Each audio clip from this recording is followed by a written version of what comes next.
Good morning बच्चों। आज हम फिजिक्स के बहुत ही दिलचस्प टॉपिक ओम्स लॉ के बारे में पढ़ने जा रहे हैं। ओम्स लॉ के बारे में बहुत सारे लोग जानते होंगे। वैसे ये 10th और 12th क्लास का बहुत ही इंपॉर्टेंट टॉपिक है। सभी लोग इसके बारे में जानते भी हैं। जो नहीं जानते वो आज जान जाएंगे कि ओम्स लॉ है क्या। देखिए, वैज्ञानिक ओम ने क्या कहा था, ध्यान से सुनिए। अपने ओम्स लॉ में वैज्ञानिक ओम ने क्या कहा था। वैज्ञानिक ओम ने कहा था कि यदि किसी चालक तार के स्रोत पर लगे विभवांतर V उसमें बहने वाली धारा I के अनुक्रमानुपाती होता है यदि उस चालक तार की फिजिकल कंडीशन या उसकी भौतिक अवस्था में कोई परिवर्तन ना किया जाए। कहने का मतलब ये है, इसे ध्यान से देखें, पहले समझें, उसके बाद हम इसकी डेफिनेशन लिख लेंगे। मान लो ये मेरे पास कोई एक वायर है, राइट।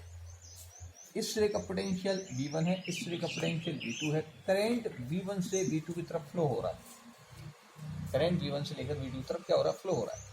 तो इस जाहिर सी बात है, दो पोटेंशियल है तो इनका पोटेंशियल डिफरेंस मैंने मान लिया V बराबर V1 माइनस V2। यहाँ जो V है ये पोटेंशियल डिफरेंस है, पोटेंशियल डिफरेंस है, राइट।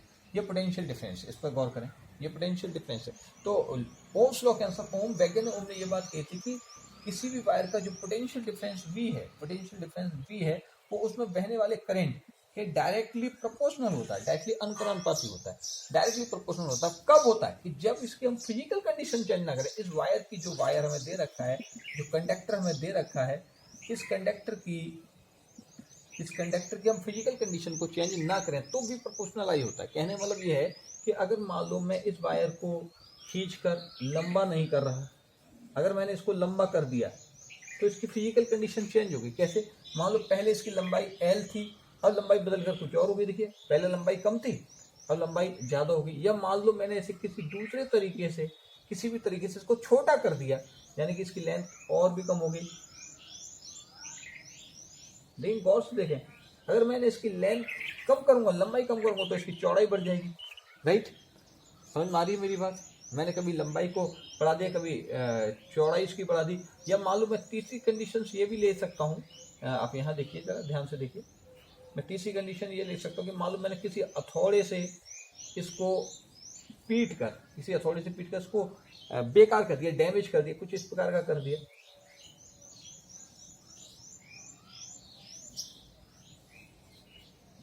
ये देखिए, लेंथ वही है, लेंथ जो इसकी थी वही इसकी है, लेकिन यहाँ ध्यान से देखिए, यहाँ का जो एरिया ये चेंज हो रहा है। ये दबा दिया मैंने, किसी थोड़े से पीट कर इसको दबोच दिया, बेकार कर दिया। यानी मैंने इसका जो क्रॉस सेक्शन एरिया है, इसे हम बोलते हैं क्रॉस सेक्शन एरिया। ये है जो क्रॉस सेक्शन एरिया जो है, जिसे हम कहते हैं अनुप्रस्थ काट का क्षेत्रफल, अनुप्रस्थ काट का क्षेत्रफल, इसे हथौड़े से पीट कर बेकार कर दिया। समझ में आ रही मेरी बात? अगर मैं इसकी फिजिकल कंडीशन को इस प्रकार से चेंज करूंगा तो यहाँ पर V प्रोपोर्शनल I नहीं होगा, यहाँ भी V प्रोपोर्शनल I नहीं होगा, और यहाँ भी V प्रोपोर्शनल I नहीं होगा। कहने का मतलब सीधी सी बात है, अगर हम किसी वायर की फिजिकल कंडीशन चेंज ना करें, उसे लंबा ना करें, उसे छोटा ना करें, उसको पीटे नहीं, उसके टेम्परेचर को चेंज ना करें, उसके प्रेशर को चेंज ना करें, तो उस कंडीशन में V प्रोपोर्शनल I होता है। अगर ये सारी चीजें चेंज होती हैं, यानी किसी वायर की इन चीजों को चेंज किया जाता है, उसकी लंबाई बढ़ा दी जाती है, उसकी चौड़ाई बढ़ा दी जाती है, या उसमें कोई और परिवर्तन कर दिया जाता है, उसमें कोई और चेंजिंग कर दिया जाता है, अगर हम चेंजिंग करेंगे तो V प्रोपोर्शनल I नहीं होगा। ये है हमारा ओम्स लॉ। समझ में आ गई मेरी बात? ओम्स ने सीधी सी बात, दो एक ही बात की है, ज्यादा कुछ नहीं कहा, कि किसी भी वायर का पोटेंशियल डिफरेंस उसमें बहने वाले करंट I के डायरेक्टली प्रोपोर्शनल होता है। लेकिन कब होता है? जब हम उसकी फिजिकल कंडीशन चेंज ना करें। अगर हम उसकी फिजिकल कंडीशन चेंज करेंगे तो V प्रोपोर्शनल I संभव ही नहीं है, V प्रोपोर्शनल I संभव ही नहीं है, होगा ही नहीं। क्लियर? आगे बात समझ में? अभी V प्रोपोर्शनल I संभव कब नहीं है? पहले की अपेक्षा संभव नहीं है। इसका मतलब पहले की अपेक्षा, जैसे पहले तो V प्रोपोर्शनल I था, अब इसको लंबा कर दिया तो अब V प्रोपोर्शनल I नहीं होगा। पहले यहाँ पर V प्रोपोर्शनल I है, इसको छोटा कर दिया तो अब V प्रोपोर्शनल I नहीं होगा। पहले इस V प्रोपोर्शनल I है, लेकिन मान लो इसको किसी चीज से इसकी रेडियस को या इसकी क्रॉस सेक्शन एरिया को चेंज कर दिया तो अब V प्रोपोर्शनल I नहीं होगा। सीधी सी बात है। उसने ये कहा पहले V प्रोपोर्शनल I था, अगर हम चेंजिंग करेंगे तो V प्रोपोर्शनल I नहीं रह जाएगा। बस यही है हमारा ओम्स लॉ। क्लियर? समझ में आ गई मेरी बात? चलिए अब डेफिनेशन देख लेते हैं, इसकी डेफिनेशन क्या है, इस पर गौर कर लीजिए। अपनी डेफिनेशन है क्या, उस पर ध्यान दे लीजिए। ठीक है? If the physical condition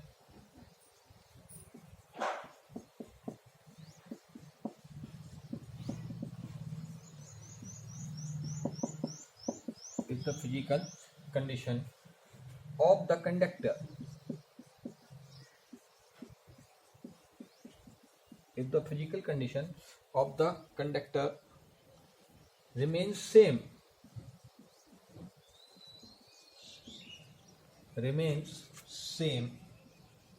if the physical condition of the conductor remains same, then the current flowing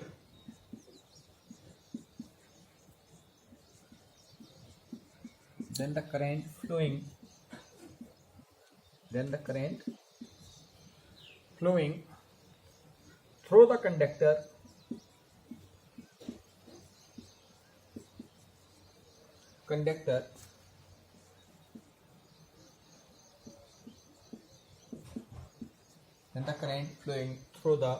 conductor is directly proportional to the potential difference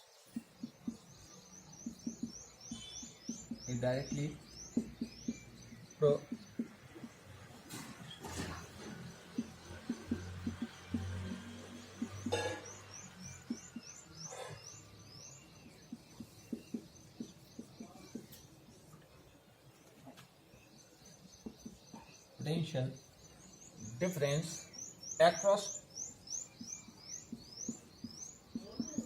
its two ends, इसका सीधा सा अर्थ है, ध्यान से देखिए कि अगर हम किसी भी कंडक्टर की फिजिकल कंडीशन चेंज ना करें, रिमेन सेम रखें, यानी उसको चेंज ना करें, तो उसके अंदर फ्लो होने वाला करंट हमेशा उसके पोटेंशियल डिफरेंस के डायरेक्टली प्रोपोर्शनल होगा। हिंदी में इसे समझा था, अपन समझ सकते हैं किसी चालक तार की भौतिक अवस्था, इसको हम कहते हैं भौतिक अवस्था में, किसी भी चालक की भौतिक अवस्था में कोई परिवर्तन ना किया जाए, सेम रखा जाए, उसमें कोई परिवर्तन ना किया जाए, तो उसमें बहने वाली धारा तथा उसके सिरों पर टू एंड्स मतलब उसके दोनों सिरों पर लगे विभवांतर पोटेंशियल डिफरेंस मतलब विभवांतर V दोनों एक दूसरे के अनुक्रमानुपाती होंगे। बस ये हमारा ओम्स लॉ, क्लियर। अब इसके नियम के अनुसार अगर हम इसका आपका फॉर्मूला ढूंढें तो क्या होगा, देखिए ये अपना करंट है, ये अपना वायर है, और इसमें V1 पोटेंशियल है, V2 पोटेंशियल है, V1 is a higher potential और V2 इज लोअर पोटेंशियल। ये हायर पोटेंशियल है, ये लोअर पोटेंशियल। तो करंट हमेशा हाई टू लो फ्लो होता है, उच्च विभव से निम्न विभव की ओर चलता है, राइट। करंट हमेशा उच्च विभव से निम्न विभव की ओर चलता है। ये वायर की लेंथ है L, ठीक है, और ये वायर का है क्रॉस सेक्शन एरिया, जिसे हम अनुप्रस्थ काट का क्षेत्रफल कहते हैं, और ये वायर की आपकी क्या है, लेंथ, लंबाई है, ठीक है। तो वैज्ञानिक ओम ने कहा था कि जो पोटेंशियल डिफरेंस होगा वो उसमें बहने वाले करंट आई के डायरेक्टली प्रोपोर्शनल होगा। तो by the law of Ohm's के नियम के अनुसार ओम्स ने ये कहा था कि जो पोटेंशियल डिफरेंस होगा V1 माइनस V2, ये देखिए ये हाई पोटेंशियल है, ये लो पोटेंशियल है, तो पोटेंशियल डिफरेंस कैसे निकालोगे, हाई पोटेंशियल में से लो को घटा दो, ठीक है। तो V1 minus V2 is directly proportional to I, directly proportional होगा किसके, I के। यही तो बात है, यही तो कहा था ओम्स ने कि जो पोटेंशियल डिफरेंस है वो डायरेक्टली प्रोपोर्शनल I के होगा। अब मान लो कि मैं V1 माइनस V2 को V लिख देता हूँ, मैं इसे ऐसे भी लिख सकता हूँ V प्रोपोर्शनल I, वेयर जहाँ ध्यान से देखें V बराबर V1 माइनस V2, यानी मैं potential difference V1 minus V2 को मैं V लिख रहा हूँ, तो यहाँ V भी पोटेंशियल डिफरेंस ही है, ठीक है। अब हम अच्छी तरह से जानते हैं कि जब भी किसी प्रोपोर्शनल के चिन्ह को हटाया जाता है, तो प्रोपोर्शनल का चिन्ह हटाते ही, ध्यान दो उसमें किसी भी प्रोपोर्शनल के चिन्ह को क्या किया जाता है, हटाया जाता है। तो प्रोपोर्शनल का चिन्ह हटाते ही उसकी जगह पर एक कांस्टेंट वैल्यू आ जाती है। तो जैसे हमने प्रोपोर्शनल के चिन्ह हटाएंगे तो मैं इसे ऐसे ही लिख सकता हूँ V बराबर R इंटू आई, वेयर जहाँ R एक कांस्टेंट है, ध्यान सुनिए, जहाँ R क्या है, एक कांस्टेंट है जिसे हम रेजिस्टेंस कहते हैं। ध्यान से सुने भैया, जहाँ R क्या है, एक कांस्टेंट है जिसे हम क्या कहते हैं, रेजिस्टेंस। ये हमारा प्रतिरोध है, किसका रेजिस्टेंस है, वायर का रेजिस्टेंस। समझ में आ रही मेरी बात। यही हमारा ओम्स लॉ, ओनली इतना ही हमारा जो मैटर आपके सामने उपस्थित है यही हमारा ओम्स लॉ है। ओम्स पे इतनी सी बात कही है कि किसी भी वायर का, ध्यान से सुनिए, अगर उसकी फिजिकल कंडीशन हम चेंज नहीं करें, किसी भी वायर की अगर हम फिजिकल कंडीशन चेंज नहीं करें तो उसका पोटेंशियल डिफरेंस उसमें बहने वाले करंट के डायरेक्टली प्रोपोर्शनल होता है। बस क्लियर।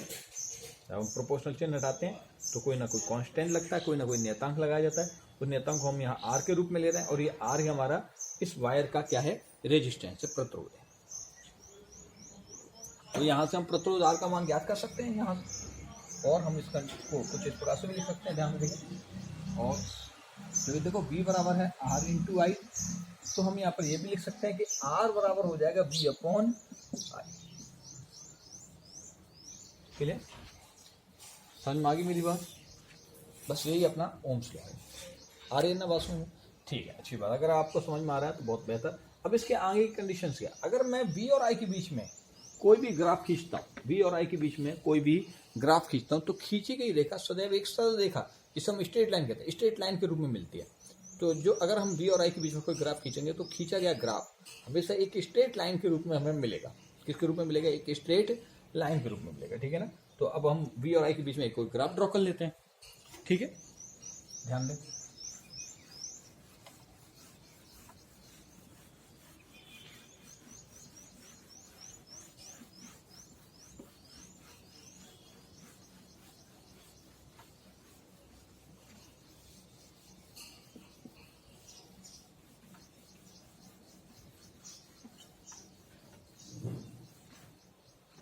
ठीक है, तो अब हम ग्राफ ड्रॉ करने जा रहे हैं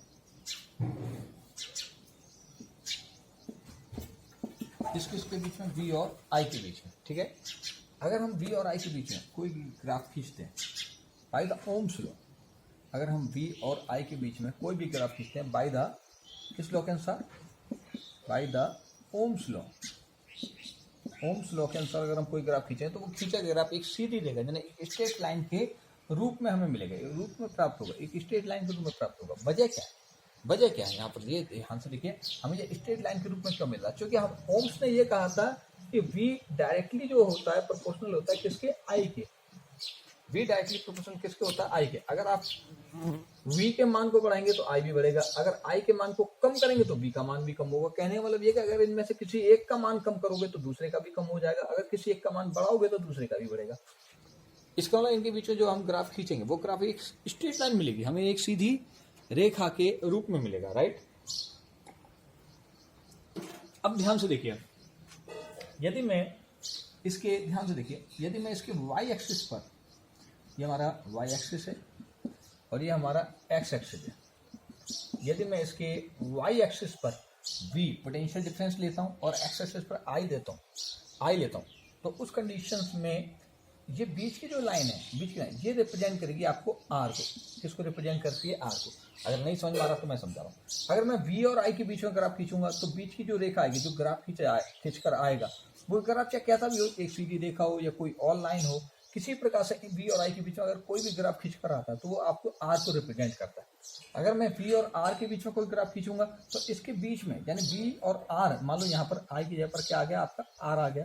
अगर मैं V और R के बीच में कोई ग्राफ खींचता हूँ तो बीच की जो लाइन है, ये लाइन अब ये रिप्रेजेंट करेगी किसको, I को। V और R के बीच में खींचा ग्राफ I को रिप्रेजेंट करेगा। V और I के बीच में खींचा गया ग्राफ R को रिप्रेजेंट करेगा। R और I के बीच में अगर ग्राफ खींचूंगा, यहाँ पर मैं R लिख दूँ और यहाँ R ऑलरेडी लिखा हुआ है, यहाँ मैंने I लिख दिया, तो R और I के बीच अगर मैं ग्राफ खींचूंगा तो वो ग्राफ किसको रिप्रेजेंट करेगा, V को रिप्रेजेंट करेगा। कहने का मतलब यह है कि किसी दो के बीच में खींचा गया ग्राफ किसी तीसरे को रिप्रेजेंट करता है, किसी तीसरे के बारे में बताता है। बस मैं वही कहना चाह रहा हूँ। जैसे मैंने y एक्सिस पर ले लिया V और x एक्सिस पर ले लिया मैंने I, यहाँ पर मैंने ले लिया I, यहाँ मैंने ले लिया V, तो जो बीच की जो लाइन है ना, ये ग्राफ जो खींचेगा ये R को रिप्रेजेंट करेगा।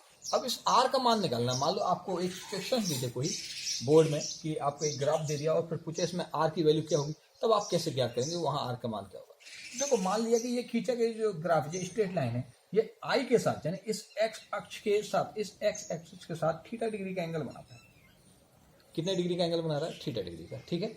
ध्यान से देखिए, कितने डिग्री का एंगल बना रहा है, थीटा डिग्री का। मान लीजिए कि जब किसी वायर का पोटेंशियल डिफरेंस V था, देखिए ये V की लाइन है, अगर मैं ऊपर चलता चला जाऊं तो V का मान बढ़ रहा है, अगर मैं इस तरह से आगे बढ़ता चला जाऊंगा तो I का मान बढ़ रहा है। मान लो किसी समय किसी वायर का पोटेंशियल डिफरेंस V था, ये हो गया V यहाँ से यहाँ तक, तो उस समय उस वायर में करंट फ्लो होने वाला I था, यानी उस समय उस वायर में I करंट फ्लो हो रहा था। जिस समय किसी वायर का पोटेंशियल डिफरेंस V था, किसी चालक का विभवांतर V था, उस समय उस चालक में I एम्पीयर की धारा प्रवाहित हो रही थी। पोटेंशियल डिफरेंस V था, उस समय उस चालक में या उस कंडक्टर में I करंट फ्लो हो रहा था। समझ में आ रही मेरी बात? तो अगर ये भी है तो ये भी V होगा। देखिए गौर से, क्योंकि ये दोनों लाइन है एक दूसरे के बराबर है, तो उसका ये भी है तो ये भी होगा, राइट। अब हम जानते हैं कोण, जिसे हम एंगल कहते हैं, एंगल के जस्ट सामने की ये जो भुजा है, ये वाली लाइन, इसे मैंने नाम दे दिया OABC। क्लियर? इस कोण के जस्ट सामने की ये भुजा कहलाएगी लंब, इसे अपन परपेंडिकुलर भी कहते हैं और PL या P कह लो, ठीक है। ये कहलाएगी आधार या आप इसे क्या कह सकते हैं, बेस कह सकते हैं। क्लियर? समझ में आ रही मेरी बात? तो आपके पास एक तो एंगल है, ध्यान से देखिए, एक तो आपके पास एंगल है, एक आपके पास लंब है या परपेंडिकुलर कह सकते हैं, एक आपके पास बेस है। तो ये तीनों चीजें किस सूत्र में आते हैं, किस फॉर्मूले में आते हैं? हम जानते हैं कि टेन थीटा में आती है, टेन थीटा बराबर ट्राइंगल, आप यहाँ से लिखिए ट्राइंगल OBC से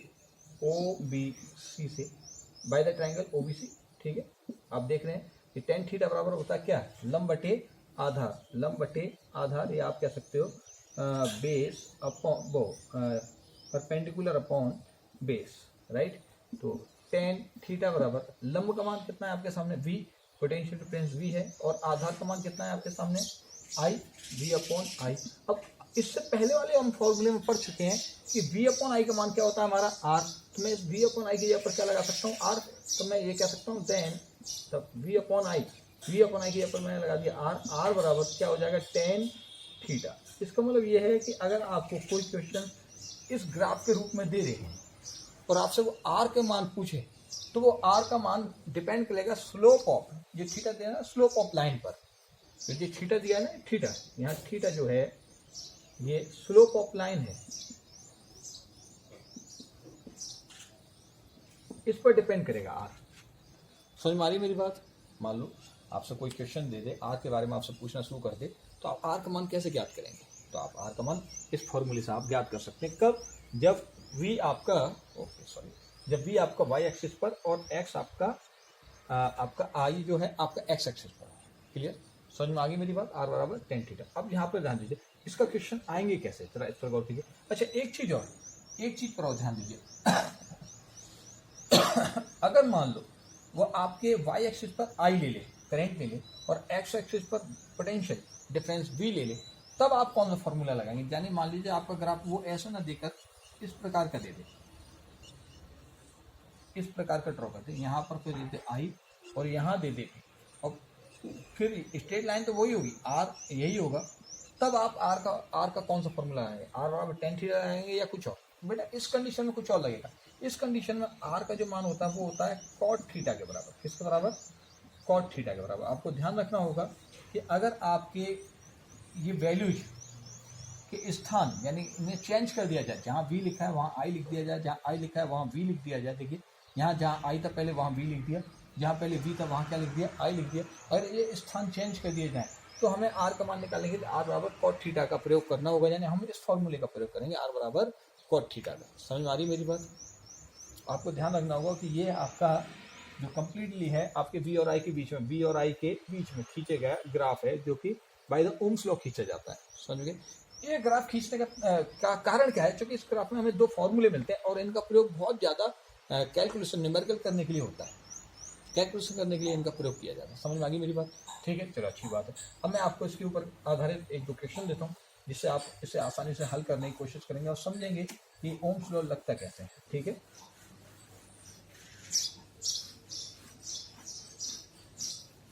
जैसे देखिए, मान लो किसी वायर का करंट, क्वेश्चन नंबर 5, मान लो किसी वायर के अंदर 2 एम्पियर का करंट फ्लो हो रहा है।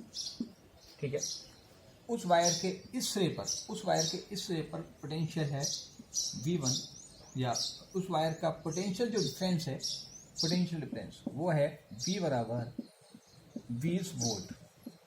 अब उसने पूछा कि इस वायर का रेजिस्टेंस R का मान आप बताओ। तो आप कैसे क्या करेंगे? मैंने कहा ये एक वायर है जिसमें I एम्पियर की यानी 2 एम्पियर के करंट फ्लो हो रहा है और इसका जो पोटेंशियल डिफरेंस है वो है 20 वोल्ट। तो इस वायर का आपको रेजिस्टेंस की वैल्यू ज्ञात करनी है। तो आप ओम्स लॉ का आप फॉर्मूला अच्छी तरह से जानते हैं कि मैंने अभी आपको बताया था कि R बराबर होता है V/I, या आप ये लगा सकते हैं कि V बराबर होता है I × R। यहाँ से हमें R की वैल्यू निकालनी है, देखो V हमें दिया है, तो आप लिखेंगे यहाँ सॉल्यूशन में, यहाँ पर ध्यान से देंगे, सॉल्यूशन पे आप गौर करेंगे, ठीक है। आप लिखेंगे यहाँ गिवन दैट दिया है, क्या दिया है ध्यान से देखें, V बराबर दे रखा है 20 वोल्ट, ठीक है। I बराबर कितना दे रखा है 2 एम्पियर। फिर आपसे R के बारे में वो आपसे क्या कर रहा है, पूछ रहा है। तो आप यहाँ पर ओम्स लॉ लगाएंगे कि V बराबर I × R, then R = V/I, ठीक है। आपको R का मान निकालना है तो R को तो बराबर में रखो, I को नीचे ले आओ। R = V की वैल्यू कितनी होगी यहाँ पर 20 वोल्ट, I का मान कितना है आपके पास 2 एम्पियर। जब 2 से आप 20 को क्रॉस करेंगे तो R का मान कितना हो जाएगा 10 ओम। ध्यान उसमें ओम जो है वो यूनिट है किसकी, रेजिस्टेंस की। ये एक यूनिट है किसकी, रेजिस्टेंस की। इसे हम ओमेगा कहते हैं, लेकिन शॉर्ट में इसको ओम बोला जाता है, ध्यान रखेंगे आप। समझ में आ रही मेरी बात? इस तरह से हम आर की वैल्यू क्या कर लेंगे, ज्ञात कर लेंगे। चलो ये तो पहले तरह का सवाल होगा कि किसी वायर में का पोटेंशियल डिफरेंस V 20 वोल्ट है, उसमें बहने वाला करंट 2 एम्पियर है, तो उसका रेजिस्टेंस क्या होगा हम ऐसे आसानी से ज्ञात कर सकते हैं। लेकिन सोचो अगर वो इसी क्वेश्चन में ये चेंजिंग कर देता कि उसके इस सिरे का पोटेंशियल V1 बराबर 20 वोल्ट है और दूसरे सिरे का पोटेंशियल V2 बराबर 10 वोल्ट है। यहाँ पोटेंशियल की बात करो, पोटेंशियल, तब आप रेजिस्टेंस R की वैल्यू कैसे ज्ञात करेंगे, R का मान। अब बताइए आप कैसे ज्ञात करेंगे। तो मैंने क्या कहा था, ओम्स लॉ में जो V होता है ये V नहीं होता बल्कि पोटेंशियल डिफरेंस होता है। इसको अपन बोलते हैं पोटेंशियल डिफरेंस, पोटेंशियल डिफरेंस। ये हमेशा आपका पोटेंशियल डिफरेंस होता है। तो आपको सबसे पहले पोटेंशियल डिफरेंस निकालना होगा। तो आप यहाँ पे लिखेंगे गिवन दैट V1 बराबर है 20 वोल्ट और V2 बराबर कितना है 10 वोल्ट, राइट।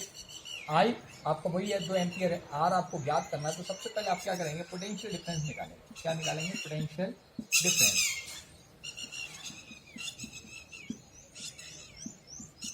आप पोटेंशियल डिफरेंस निकालेंगे। मैंने क्या बताया था पोटेंशियल डिफरेंस के लिए कि हाई वोल्टेज में से लो वोल्टेज को घटा देना, तो V1 - V2, राइट। जैसे आप V1 - V2 निकालेंगे तो पोटेंशियल डिफरेंस V का मान कितना निकल कर आ जाएगा 20 - 10